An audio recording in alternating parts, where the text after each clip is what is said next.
Hello বন্ধুরা, আপনারা দেখছেন পিয়ার ভিলেজ কিচেন। আজকে আমি বানাবো শোল মাছ দিয়ে আলু ডাটা একটা পাতলা ঝোল। সেই জন্য নিয়ে নিয়েছি একটা টমেটো কেটে, এখানে নিয়েছি শুকনো লঙ্কা পেস্ট, জিরা পেস্ট, আদা রসুন পেস্ট, গরম মশলা পেস্ট।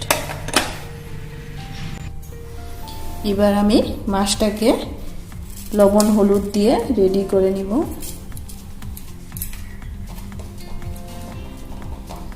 লবণ হলুদ ভালোভাবে মেখে মাছটাকে মেখে নিলাম। এবার মাছটাকে ভেজে নিই। কড়াইটা গরম হয়ে এসেছে। এবার আমি কড়াইতে তেল দিয়ে দিলাম। তেলটা গরম হয়ে গেলে মাছগুলোকে দিয়ে দিব। মাছগুলো দিয়ে দিলাম।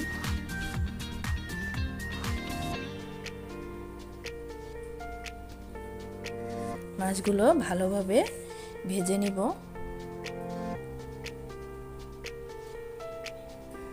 মাছগুলোর এ পাশটা হয়ে গেলে ও পাশটাও ভালো করে ভেজে নিব। উল্টে দিব মাছগুলোকে।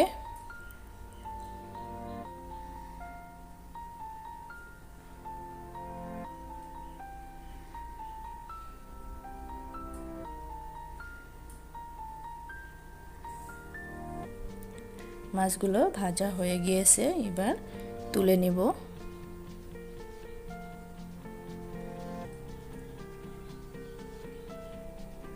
মাছগুলো তুলে নিয়ে আলুগুলোকেও এই তেলেই ভেজে নিব।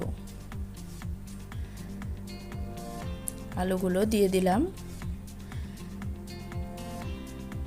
এই আলুতে লবণ হলুদ দিয়ে ভেজে নিব।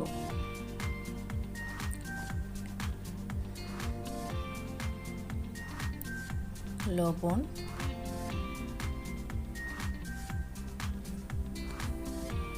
হলুদ দিয়ে আলুগুলোকে ভালো করে ভেজে নিব। আলুগুলো ভাজা হয়ে এসেছে, এবার নামিয়ে নিব।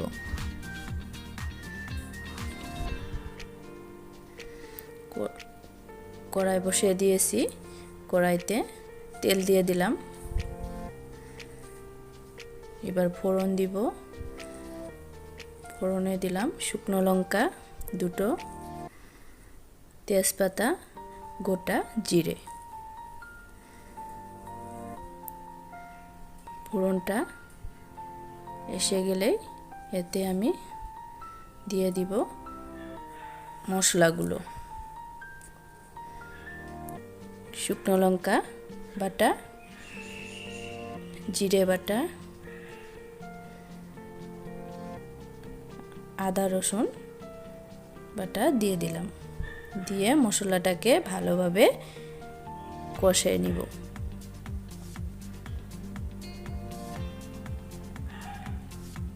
মশলাটাতে মশলার বাটিটা ধুয়ে জল দিয়ে দিলাম।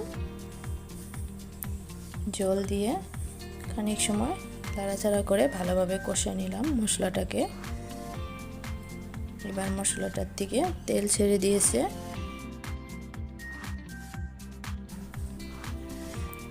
প্রথমে টমেটোটা দিয়ে দিলাম।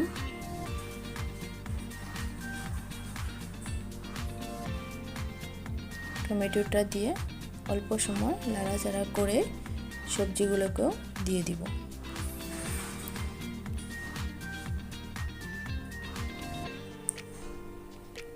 ভেজে রাখা আলু ডাটাগুলো দিয়ে দিলাম।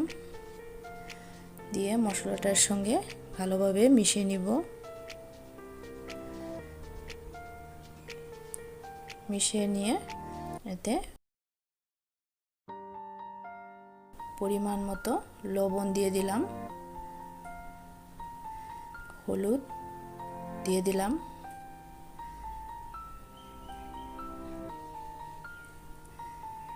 দিয়ে আর অল্প টাইম ভেজে নিব।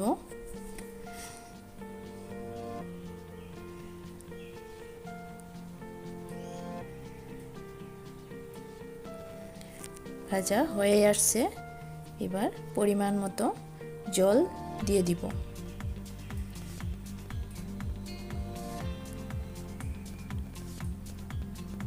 জলটা দিয়ে দিলাম।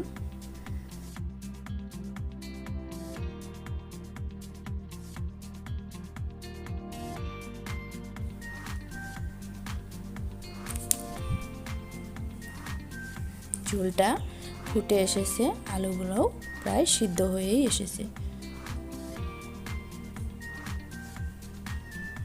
এবার আমি মাছগুলো দিয়ে দিব। মাছগুলো দিয়ে দিলাম।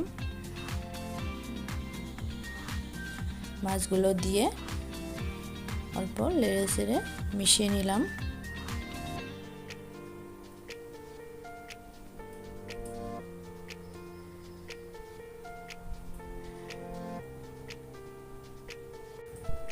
অল্প সময়ের জন্য ঢাকা দিয়ে দিলাম।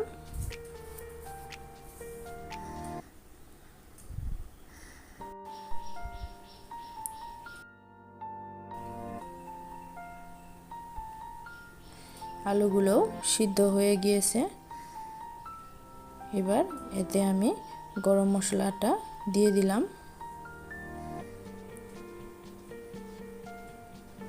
গরম মশলা দিয়ে আর অল্প টাইম জাল করে নিব।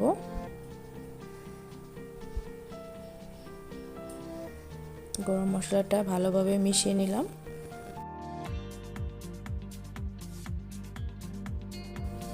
পাতলা ঝোলটা হয়ে এসেছে, এবার আমি নামিয়ে নিব। এই যে নামিয়ে নিয়েছি। খুব সুন্দর একটা রেসিপি, আপনারাও ঘরে ট্রাই করবেন। ভালো লাগলে ভিডিওটা লাইক করবেন, চ্যানেলটা সাবস্ক্রাইব করে দিবেন।